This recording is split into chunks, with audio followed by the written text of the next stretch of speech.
بڑے ہی ادب و احترام سے گلشن پاٹھک کے فوراً بعد حرف التماس لے کے بڑھ رہا ہوں ایک ایسی شخصیت کی خدمت میں جو محتاج تعارف نہیں ہے. اس وقت ہندوستان نہیں بلکہ پوری دنیا میں اپنے ایک الگ طریقے سے پہچانے جانے والی وہ شخصیت میری مراد استاد محترم حجت الاسلام علی جناب مولانا وسیع حسن خان صاحب قبلہ کی خدمت میں ہے کہ سرکار مائک پر تشریف لائیں اور اپنے بیان سے مومنین کے قلوب کو منور کریں. بآواز بلند نعرہ صلوات. السلام علیکم. لا حول ولا قوة الا باللہ العلی العظیم. اعوذ باللہ من الشیطان الرجیم. بسم اللہ الرحمن الرحیم. الحمد للہ وصلی اللہ علی رسول اللہ وآلہ الطاہرین.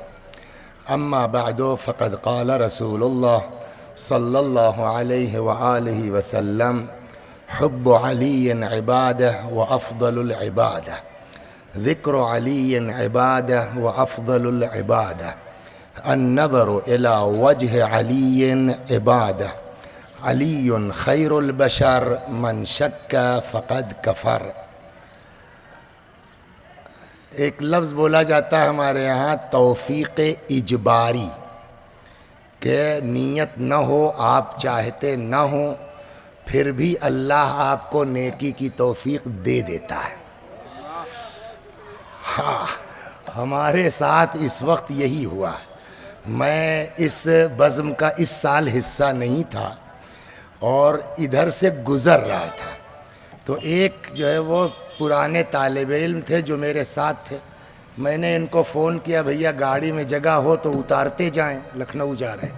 انہوں نے کہا نہیں، یہاں معلوم ہو چکا ہے، ظہور صاحب بھی کہہ رہے ہیں اور لڑکے بھی کہہ رہے ہیں 10 ہی منٹ سے ہی شرکت کرتے ہوئے جائیے. تو اب یہ اللہ کا کرم ہے نا. کہتے ہیں کہ اللہ اپنے گدھے کو گھاس کھلائے کسی سے مطلب. اب اس کی یہ تو مرضی تھی کہ میں بن بلائے سے ہی مولا کا تذکرہ کر دوں، توفیق اجباری ہو جائے تو کوئی کیا کر سکتا. لہٰذا بہت لمبا چوڑا نہیں، ایک قصہ اور ایک حدیث. جب میں آیا تو ڈاکٹر صاحب کی تقریر ہو رہی تھی، اور اس کے بعد بھائی محفوظ صاحب کی تقریر سے یہ اندازہ ہوا کہ اس سے پہلے ڈاکٹر شہاب صاحب اور ڈاکٹر قمر عباس صاحب یہ دونوں لوگ علم پر بول چکے ہیں. اب مزید اس پر بولنا تو اس کا سیدھا جواب کہ یار ان لوگوں نے تو چرس بو دیا ہے. تو سمجھ گیا، حالانکہ ذہن میں تھا وہی، مگر اب وہ نہیں ہوگا. لیکن جب علم بڑھتا ہے نا تو یہ ایک علم نہ جانے کن کن شعبوں میں انسان کو ترقی عطا کرتا ہے. اور اسی میں ایک چیز ہے جس کا نام ہے قضاوت. چونکہ علی سے بڑا کوئی عالم نہیں کائنات میں، اس لیے امیر المومنین سے بہتر کوئی قاضی نہیں دنیا میں. لہٰذا اسی پر ایک قصہ میں یہاں نقل کرتا ہوں جلدی جلدی، اور ایک حدیث سناؤں گا بس. یہ روایت ہے ہمارے اور آپ کے 5ویں امام باقر علیہ السلام سے. اور یہ واقعہ دیکھیے، فیصلے خلافت سے پہلے کے بھی ہیں، دوسرے ادوار میں بھی خلافتوں کے فیصلے ہیں. یہ واقعہ خود امام کی خلافت کے زمانے کا ہے، کوفے کا. امام فرماتے ہیں، 5ویں امام سے روایت ہے کہ دخل امیر المؤمنین المسجد، مولا مسجد میں داخل ہو رہے تھے. فاستقبلہ شاب، ایک جوان سامنے آ گیا. یبکی، رو رہا تھا. وحولہ قوما یسکتون، اور کچھ لوگ لگے تھے، ارے چپ ہو جاؤ بیٹا، چپ ہو جاؤ بیٹا، زیادہ صبر کرو، صبر، اس طرح کے لوگ دلاسا دینے والے تھے. فقال علی ما ابکاک، مولا رک گئے. ظاہر سی بات ہے کہ امیر المومنین کو تو رکنا ہی تھا، مزاج ہی اس طرح کا ہے. کیا بات ہے بیٹا، کیوں گریہ کر رہے ہو؟ تو اس نے کہا صاحب ہوا یہ کہ میرا باپ سفر پر گیا تھا اور ان کے ساتھ میرے والد کے کچھ لوگ اور گئے تھے. جو میرے باپ کے ساتھ تھے وہ واپس آ گئے، میرا باپ سفر سے پلٹا نہیں. میں نے پوچھا بھائی ابا ہمارے، انہوں نے کہا بھیا وہ تو مر گئے. تو ہم نے کہا اچھا تو ان کا مال ترکہ کچھ؟ کہا کچھ نہیں تھا یار، وہ راستے میں مر گئے بس، اور کیا خبر دے دی ہم نے تم کو.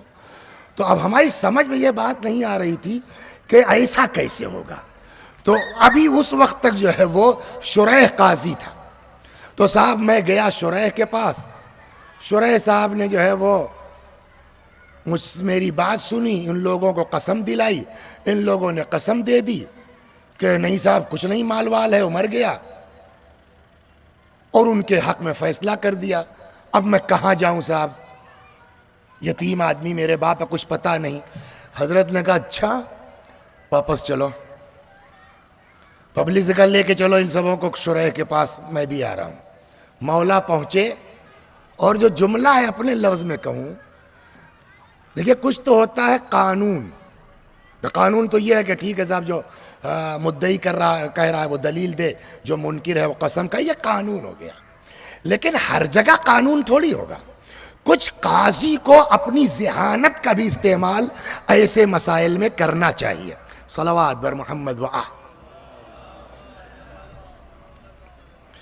تو فرمایا فقال امیر المومنین ہیہات یا شریح ہاکذا تحکم فی مثل هذا. شریح ایسے میٹر میں اس طرح قضاوت کی جاتی ہے, مطلب شاید ہر چیز بس قانون پر چلے گی, ایسا جو ہے وہ سمویدنشیل مسئلہ, اور بس آپ نے قسم کھلا کے مسئلہ حل کر دیا, ایسے قضاوت ہوگی. فقال یا امیر المومنین فکیف, تو مولا پھر کیا کرنا چاہیے تھا؟ امام نے فرمایا کہ پھر بلاؤ, آج میں فیصلہ کروں گا کہ سوائے داؤد کے کسی نے آج تک وہ فیصلہ نہ کیا ہوگا. وہ لوگ جو ہے وہ جتنے بھی تھے, 3-4 جتنے بھی تھے, وہ پکڑ کے لائے گئے. امام علیہ السلام کے ایک وہ تھے, منشی تھے, جو لکھا کرتے تھے, ابن ابی رافع, عبداللہ ابن ابی رافع. مسجد میں اکٹھا کر لیا, اور ان سب کو کپڑے سے جو ہے وہ منہ کو, جتنے ملزمان تھے ان کے منہ کو کپڑے سے ڈھک دیا گیا, اور سب کو جو ہے وہ ستون سے الگ الگ, کہ ایک دوسرے کی بات سن نہ سکے, رکھ دیا گیا. اور پھر اپنے منشی سے کہا, عبداللہ ابن ابو رافع سے, کہ یہ جو بیان دیتا جائے تم لکھتے جاؤ. اس کے بعد ایک کو کہا لے آؤ, وہ آیا, اس کے چہرے سے کپڑا ہٹایا گیا.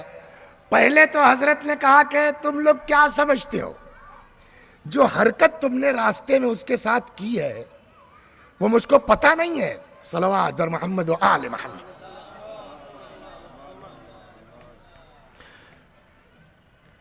ثم قال لعبید اللہ ابن ابی رافع اکتب اقرارہ وما یقول, لکھو.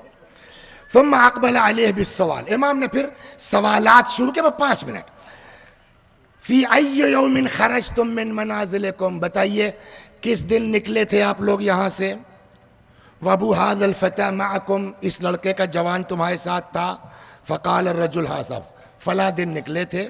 اور کس مہینے میں نکلے تھے؟ انہوں کا صاحب مہینہ یہ تھا. سال کون سا تھا؟ انہوں کا صاحب سال یہ تھا. پھر فرمایا این بلغتم فی سفرکم حتی مات ابو, کہاں پہنچے تھے جب اس کو موت آئی؟ انہوں کا صاحب فلاں جگہ کے اوپر. پھر امام نے کہا کہ کون سی منزل تھی جہاں موت آئی؟ اس نے کہا فلاں جگہ کے اوپر. پھر امام نے کہا اچھا بیماری کیا تھی اس کو, جس مرض میں مبتلا ہو کے مرا؟ اس نے کہا صاحب یہ بیماری تھی. کب بیماری اسٹارٹ کب ہوئی تھی؟ اب عبداللہ سے کہے لکھو صاحب بیماری اسٹارٹ کب ہوئی تھی؟ انہوں نے کہا فلاں دن. کہا پھر کتنے دن کے بعد مرا؟ کہا فلاں دن. من غسلہ, غسل کس نے دیا؟ فلاں صاحب نے. کفن کس نے دیا؟ فلاں صاحب نے. نماز کس نے پڑھائی اس کی؟ فلاں صاحب نے. قبر میں کون اترا؟ بقیہ لوگ نہیں سن پا رہے ہیں نا. قبر میں کون اترا؟ کہ فلاں صاحب نے. اچھا امام نے پبلک سے یہ کہا تھا کہ جب میں تکبیر کہوں اللہ اکبر تو تم سب لوگ چلا کے کہنا اللہ اکبر.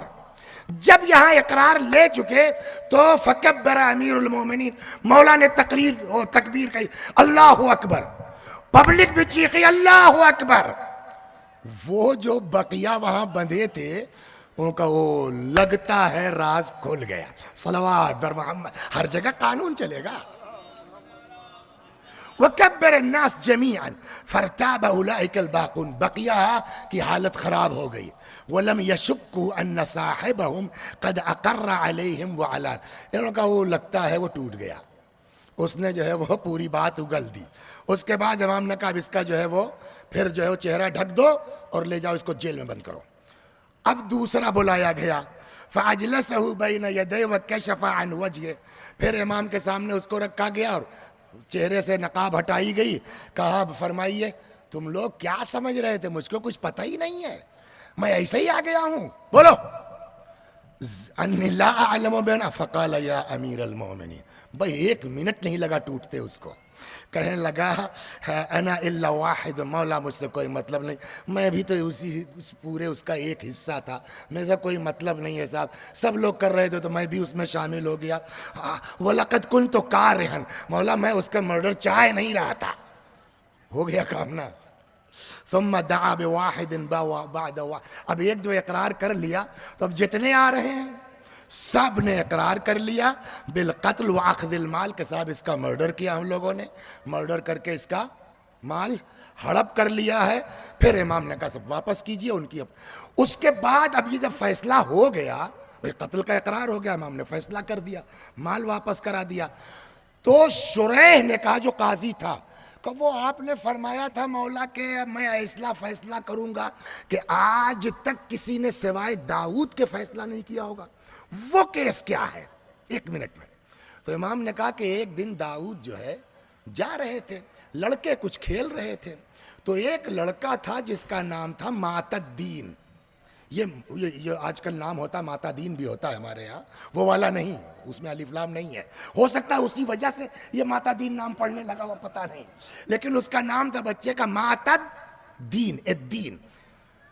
اب ایک نیا نام معتدین، دین مر گیا، یہ کوئی نام ہے دین مر گیا؟ تو جناب داؤد چوکنا ہوئے، یہاں آؤ. جی صاحب کس نے نام رکھا تمہارا؟ کہ جی اماں نے رکھا ہے معتدین. کہ جی، کہ چلو. اب جناب داؤد اس کے گھر چلے گئے، کہ تم اس کی ماں ہو؟ کہاں صاحب ماں ہم ہیں، تم نے اس کا نام رکھا ہے معتدین، یہ کون سا نام ہے، اب دین مر گیا. کہ صاحب اس کے باپ کی وصیت تھی، اس بنا پر جو ہے وہ ہم نے اس کا نام رکھ دیا. باپ نے کیوں وصیت کی؟ کیس یہی تھا سیم. کہ صاحب اس کا باپ جو ہے وہ کچھ دوستوں کے ساتھ سفر پہ گیا، کچھ دنوں کے بعد اس کے دوست واپس آئے، انہوں نے بتایا کہ صاحب تمہارے میاں کا انتقال ہو گیا ہے. ہم نے پوچھا بھیا کچھ پیسہ ویسا ان کا ترکا؟ کا کچھ نہیں. ہاں ایک کا اور کوئی وصیت کی ہے؟ کہاں وصیت کی ہے کہ ان کو شاید پتا تھا کہ تم حاملہ ہو، تمہارے یہاں پیدائش ہونے والی ہے. اب دیکھیے وہ مرنے والا بھی کتنا سمجھدار، جب اس کا مرڈر کرنے لگے اس نے سوچا یہی ایک صورت بنتی ہے. تو بھیا جا کے اس نے وصیت کی کہ ہماری بیوی سے کہہ دینا اگر لڑکا ہوگا تو اس کا نام معتدین رکھ دینا. تو اب یہ سمجھی کہ بھائی ان لوگوں کو کیا پتا ہمارے یہاں پیدائش ہونی ہے، واقعی ہمارے شوہر نے واقعی کی تھی اس نے وصیت. تو ہم نے صاحب باپ کی وصیت تھی اس لیے ہم نے اس کا نام معتدین رکھ دیا. جناب داؤد نے کہا کہ ان لوگوں کو جانتی ہو؟ کہاں صاحب جانتے ہیں. مر گئے کہ زندہ ہیں؟ کہاں صاحب زندہ ہیں. کہ بلواؤ سب کو. بلوایا. سیم اسی طرح سے جناب داؤد نے الگ الگ کر کے سب سے سوالات کرنے شروع کیے. تیسرے چوتھے نمبر پہ آتے آتے ٹوٹ گئے کہ ہاں صاحب ہم نے اس کے پیسے کی لالچ میں مارا ہے اور اس کا مال ہم لوگوں نے جو ہے بانٹ لیا ہے. مرنے لگا تو اس نے کہا بھیا میری بیوی سے کہہ دینا کہ دین مر گیا، لڑکے کا نام رکھ دے کہ بھئی جہاں سیدھے سیدھے مار کے دوست کا پیسہ ہڑپ لے رہے ہیں. انہوں نے کہا ٹھیک ہے پیسہ واپس کیجئے. پیسہ انہوں نے فیصلہ کیا. اس کے بعد جناب داؤد نے کہا آج سے اس کا نام بدل، معتدین کی جگہ کیا ہونا چاہیے؟ آشدین، دین زندہ ہے. توجہ فرما رہے نا. تو مین چیز ہے کہ دین زندہ رہے. دین زندہ کیسے رہے گا؟ میں نے کہا تھا مولا کی ایک وصیت سناؤں گا اور یہ اگر ہم لوگ اپنا لینا تو آشد دین ہو جائے گا جو معتدین ہونے جا رہا ہے. امام کی وصیت ہے، فرماتے ہیں اوصیکم. اچھا وصیت کی اتنی اہمیت ہمارے سماج میں ہے کہ آدمی زندگی بھر اماں ابا کا خیال نہ کرے، لیکن اگر مرتے وقت ابا کچھ کہہ گئے ہیں تو آدمی لڑنے مرنے تیار ہو جاتا ہے. اے ابا کی وصیت ہے، ہوتا ہے نہیں ہوتا ہے. تو بھیا جب باپ کی وصیت کا اتنا خیال ہے تو مولا کی وصیت. ایک وصیت اور تمام فرماتے ہیں اوصیکم بمحبتنا، مولا فرماتے ہیں میں وصیت کرتا ہوں تم لوگوں کو بمحبتنا، ہم اہل بیت کی محبت کرتے رہنا. لیکن خالی محبت میں اس کے بعد کا جملہ سنیے، والاحسان الی شیعتنا، میں وصیت کرتا ہوں تم لوگوں کو کہ ہم سے محبت کرتے رہنا اور ہمارے شیعوں کے ساتھ اچھا برتاؤ کرتے رہنا، اچھا سلوک کرتے رہنا. فمن لم یفعل فلیس منا، اور سن لو جو یہ نہ کرے گا وہ ہم میں سے نہیں ہے. مطلب پگڑی لگانا اور ہے، قبا پہننا اور ہے، مولانا ہونا اور ہے، شیعہ ہونا اور ہے. کہ شیعہ کب ہوگا؟ کہ شیعہ اسی وقت ہوگے جب علی کے شیعوں کے ساتھ اچھا برتاؤ کرو گے. یہ 13 رجب آ رہی ہے، امام کی ولادت ہے. اگر ہم چاہتے ہیں کہ عاش الدین ہو جائے مات الدین کے بجائے، تو امیر المؤمنین کی اس وصیت پر پروردگارہ بحق علی ہم سب کو توفیق عطا فرما کہ ہم امیر سلام اللہ علیہ کی اس وصیت پر عمل پیرا ہو سکیں. جن لوگوں نے اس جشن کے لیے زحمت اٹھائی، مشکل اٹھائی، خدا ان سب کی کوششوں کو قبول فرما، دینی اور دنیاوی حاجتوں کو برلا. والسلام علیکم ورحمۃ اللہ وبرکاتہ. وآخر دعوانا ان الحمدللہ رب العالمین. یہ نہیں کہہ سکتے آپ کی آئے اور چلے گئے، راستے میں تھے تو ہم معذرت کے ساتھ التماس سے دعا.